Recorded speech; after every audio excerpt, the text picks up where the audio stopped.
Olá, pessoal, tudo bem? Vamos para mais uma aula de operações unitárias e separação mecânica. Hoje a nossa aula vai ser sobre ciclones e hidrociclones.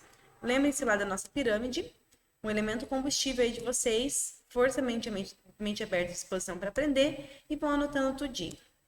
Os conteúdos da aula de hoje serão os conceitos, os principais tipos, aplicações e cálculos de dimensionamento de ciclone.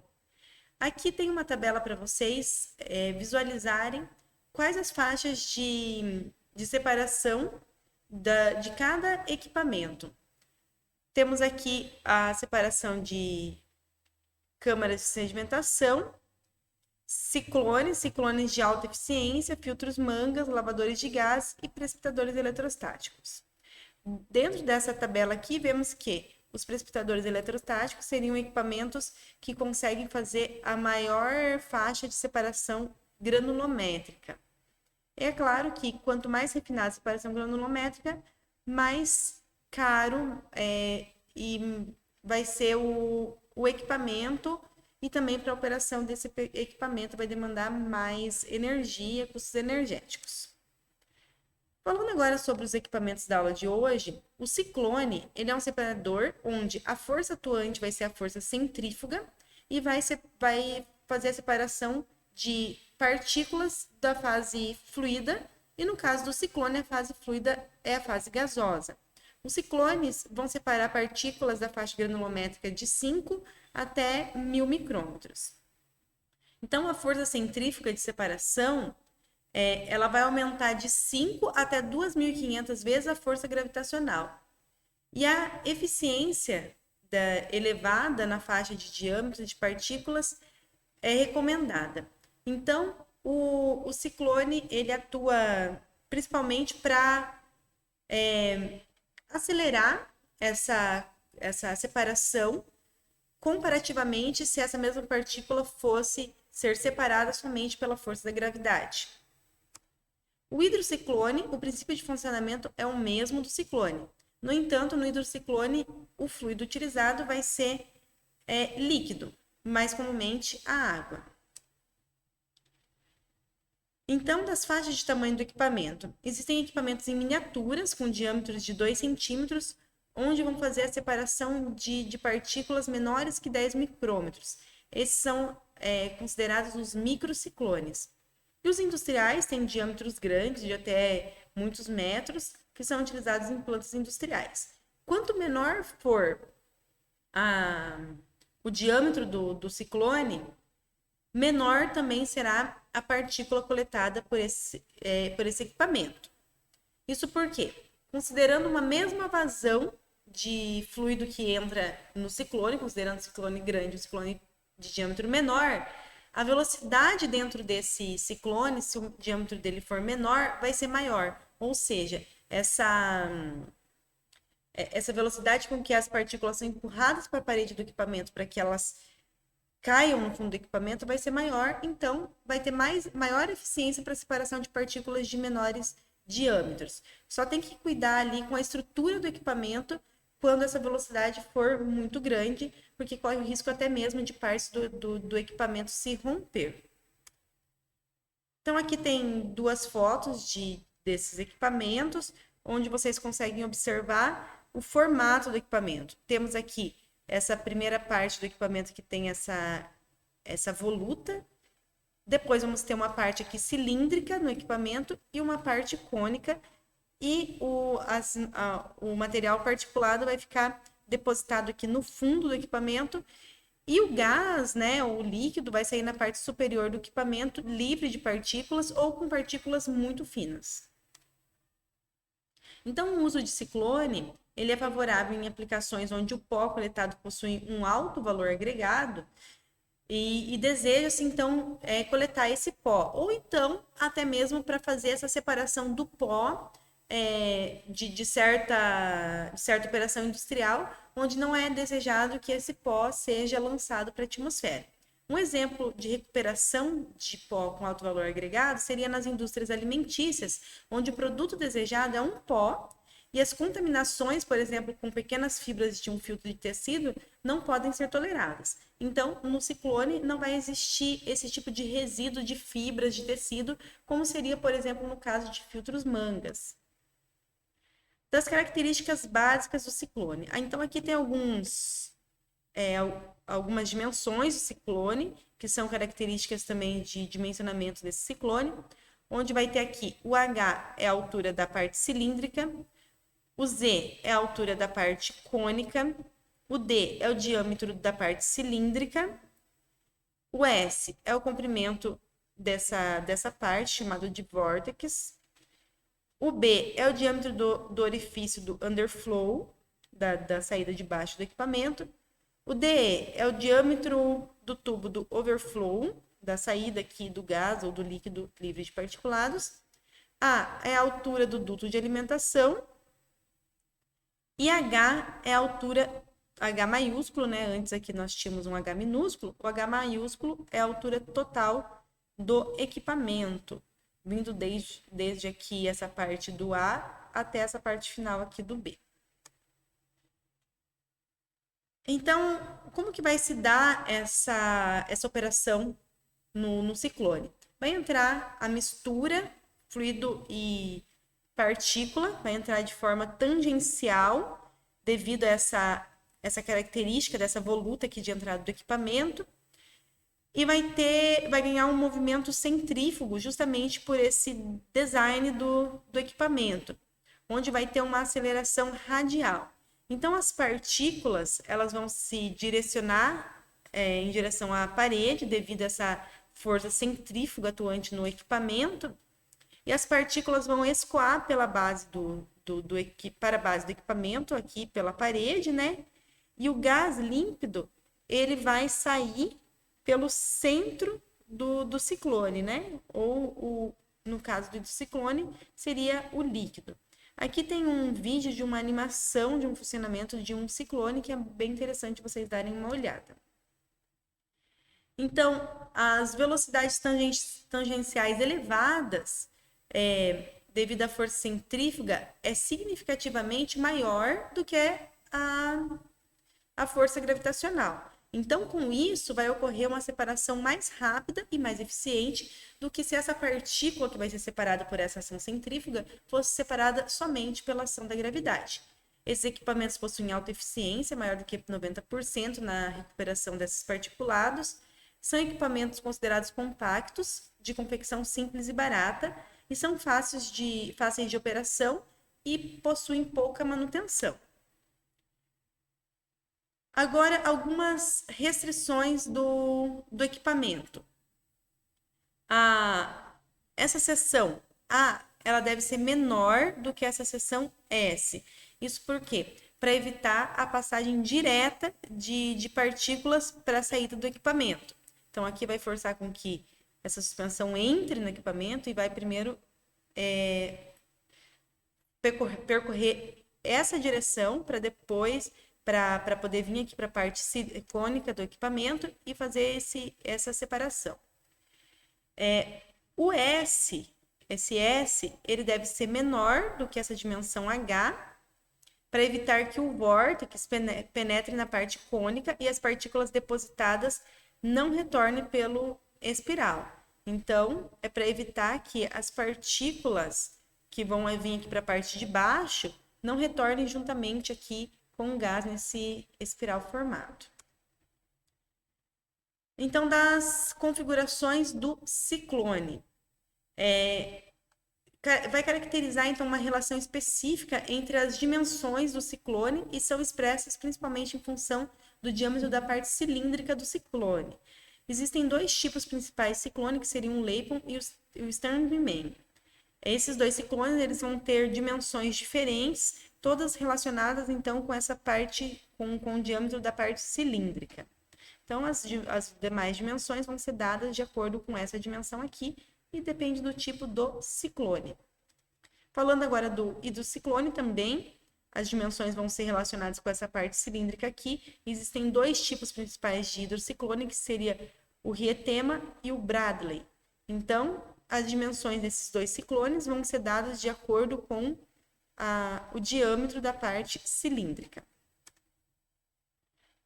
Para o projeto e análise de desempenho do equipamento de separação fluido-partículas, vão ser embasados em uma série de informações, e essas informações vão ser listadas a seguir. Então, a equação que vai relacionar o diâmetro de corte, que é o D asterisco, as propriedades físicas do sistema particulado, as dimensões do equipamento, as condições operacionais. Então, o que seria esse diâmetro de corte? É o diâmetro crítico de separação. Se a gente for relacionar com o diâmetro de corte de peneira, seria exatamente aquele diâmetro igual ao diâmetro de abertura da peneira. Então, esse diâmetro de corte no ciclone, ele pode ter diferentes especificações. Uma delas é que o diâmetro das partículas que são coletadas com eficiências de 50% no equipamento. Então, aquelas partículas que são coletadas com eficiência de 50% seria considerado o diâmetro de corte do equipamento. Essa é uma das especificações do diâmetro de corte. Então, analisando esse diâmetro de corte, as partículas com diâmetros superiores ao diâmetro de corte seriam coletadas no fundo do equipamento, no underflow. Já as partículas com diâmetros inferiores ao diâmetro de cortes seriam coletadas na parte superior do equipamento, ou seja, seriam arrastadas e coletadas no underflow. Então, aqui a gente consegue comparar também esse equipamento com elutriação, por exemplo, né? Tá certo que a elutriação, a força atuante é a força da gravidade e aqui a força atuante é a centrífuga. Mas diâmetros menores do que aquele diâmetro de corte vão para o topo do equipamento e diâmetros maiores vão para o fundo do equipamento, de forma semelhante com o que foi feito lá nos cálculos de elutriação. Então, vai existir também a eficiência individual de coleta. O que é eficiência individual de coleta? É a eficiência de coleta de uma partícula de um determinado diâmetro. Então, vai depender da configuração do equipamento, do regime de escoamento do fluido e da dinâmica da partícula. Então, essa eficiência, ela não é calculada dessa forma, né? Ela é dependente. Isso daqui significa que a eficiência individual da partícula depende ali do diâmetro de corte, né? E do diâmetro da partícula que a gente deseja saber essa eficiência individual. Existe também a eficiência global de coleta. Só que essa eficiência global de coleta, ela vai englobar todos os diâmetros de partículas que vão entrar no equipamento. E o que caracteriza esse conjunto de partículas? Elas podem ser caracterizadas por uma distribuição granulométrica. Então, essa eficiência global de coleta, ela pode ser calculada aqui por essa integral que vai levar em consideração a distribuição granulométrica da partícula.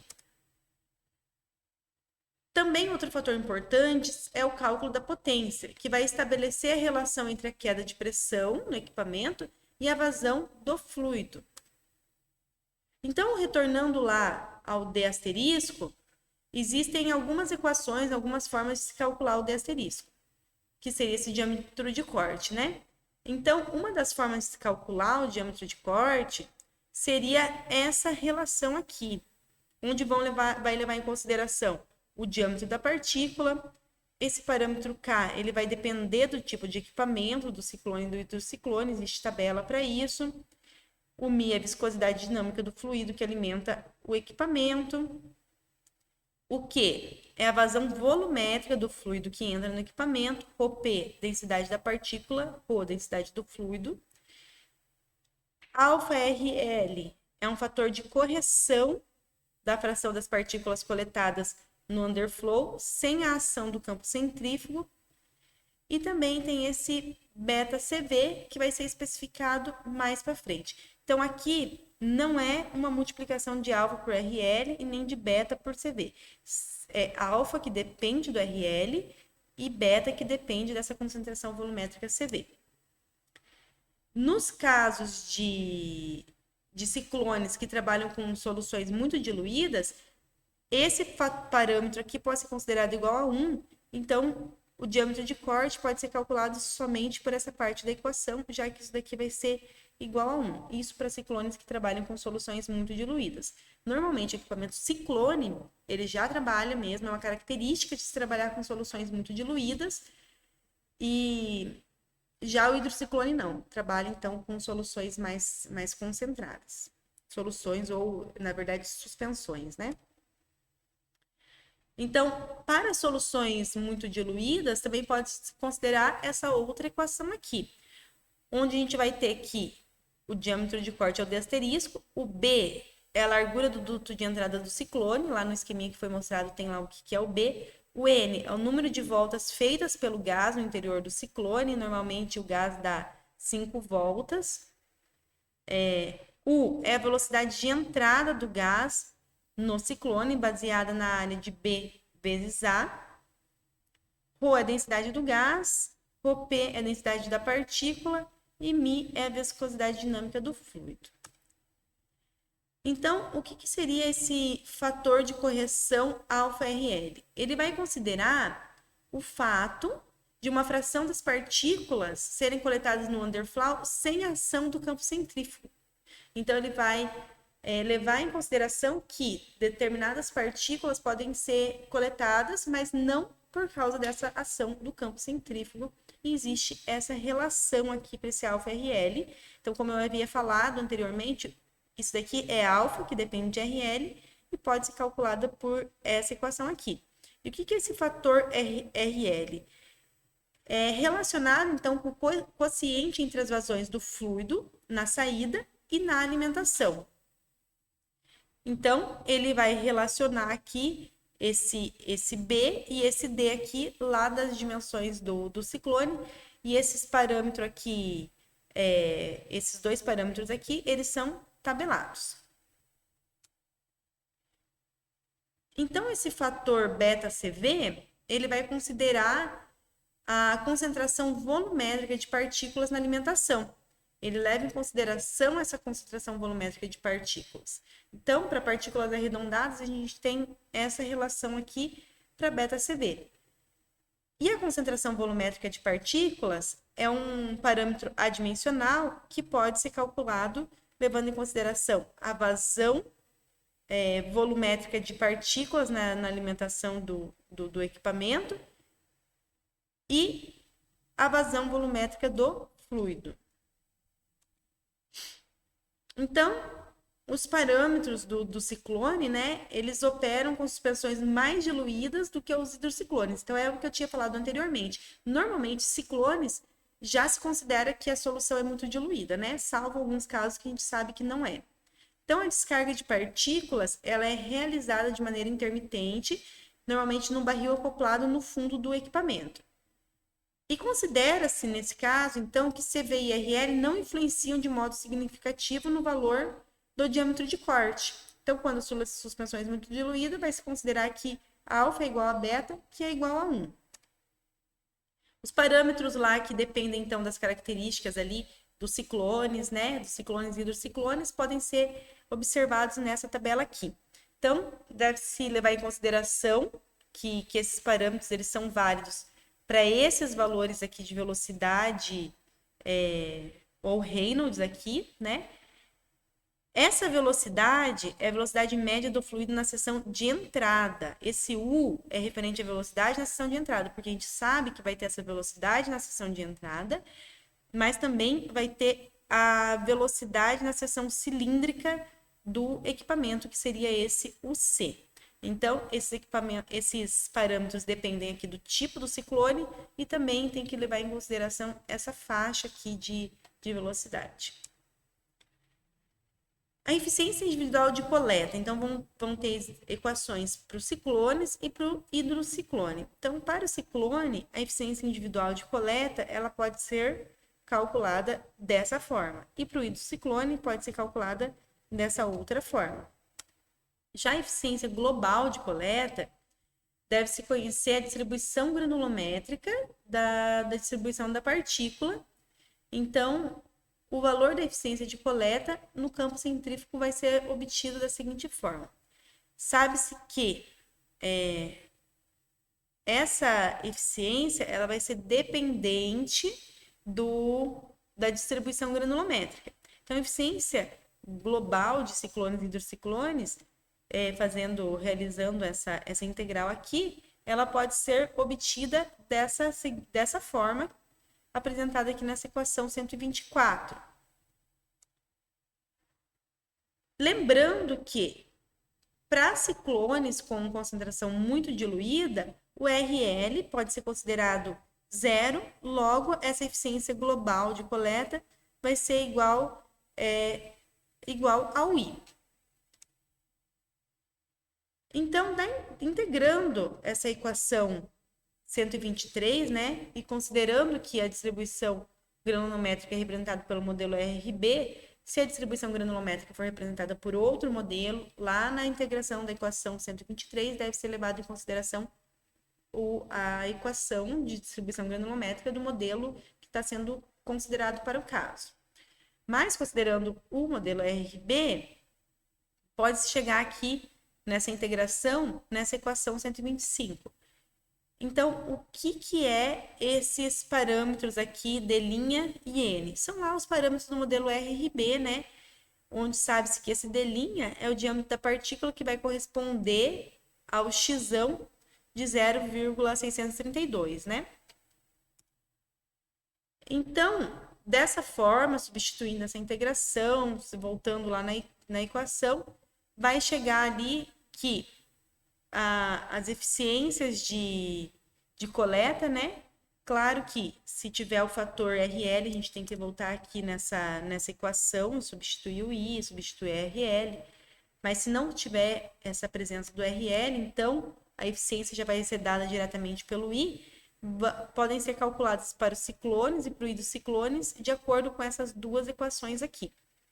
Então, esses parâmetros aqui são fáceis de obter, né? O N seria os do modelo de distribuição granulométrica, bem como o D', e o D asterisco é o diâmetro de corte. Então, a queda de pressão nos equipamentos ciclônicos, pode ser calculada por essa equação aqui, que é uma equação empírica. O KF vai ser obtido por meio de tabelas, né? Um parâmetro tabelado. O C é a velocidade na seção cilíndrica do ciclone.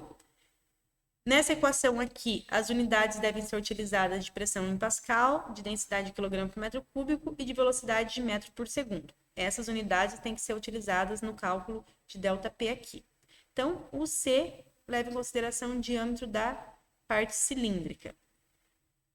A diferença de pressão ΔP, ela pode ser obtida experimentalmente entre o underflow e a alimentação. Então, num experimento lá, se a gente colocar, por exemplo, um manômetro em U conectado lá na entrada e na saída do equipamento, a gente já consegue obter essa queda de pressão diretamente.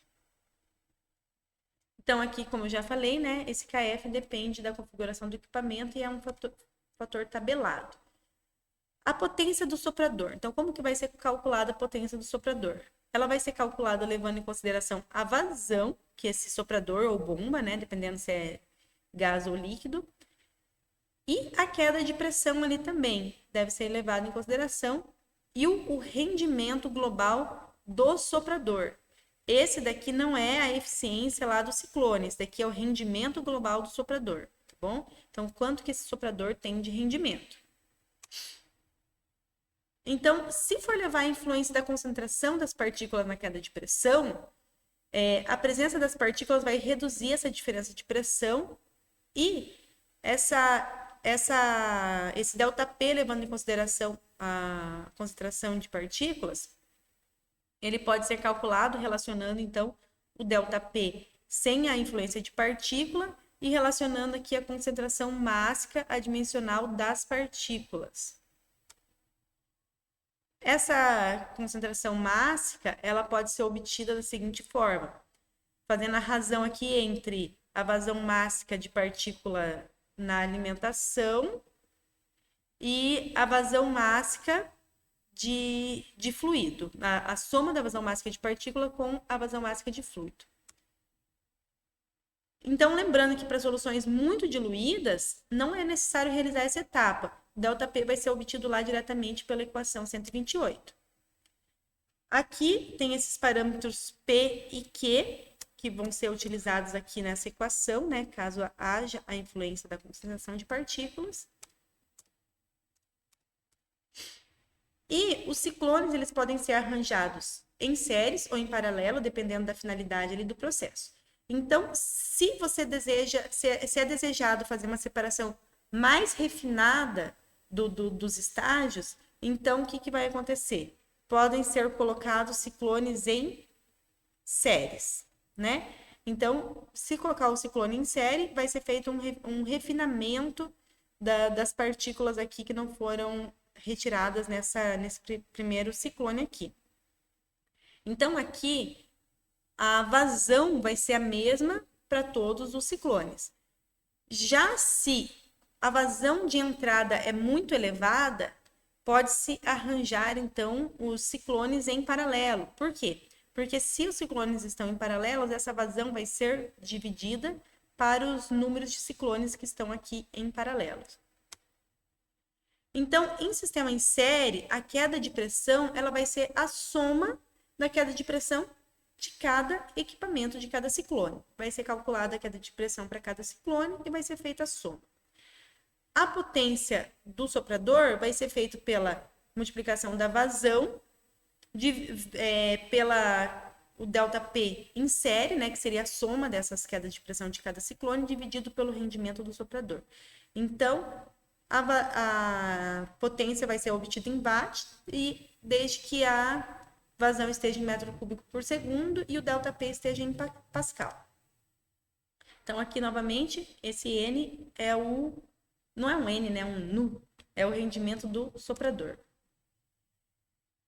O sistema em paralelo, o que vai acontecer? A vazão total, né, do sistema ali é a soma da vazão de cada ciclone. Ou seja, se eu pegar o número de ciclones, que seria esse N aqui, e multiplicar pela vazão de um ciclone, a gente vai ter a vazão total do sistema em paralelo. E qual que vai ser a potência da bomba ou do soprador ali? Vai ser o número de ciclones, que vai multiplicar a vazão de um ciclone, o ΔP de um ciclone, dividido pelo rendimento do ciclone. Então, pessoal, a parte de teoria, de equações para o dimensionamento de ciclones e hidrociclones, seria isso. Agora, é necessário que sejam feitos exercícios para fixação aí do conteúdo, assimilação de todo esse conteúdo, e qualquer coisa estou à disposição de vocês para tirar dúvidas. Obrigada pela atenção e até a próxima aula.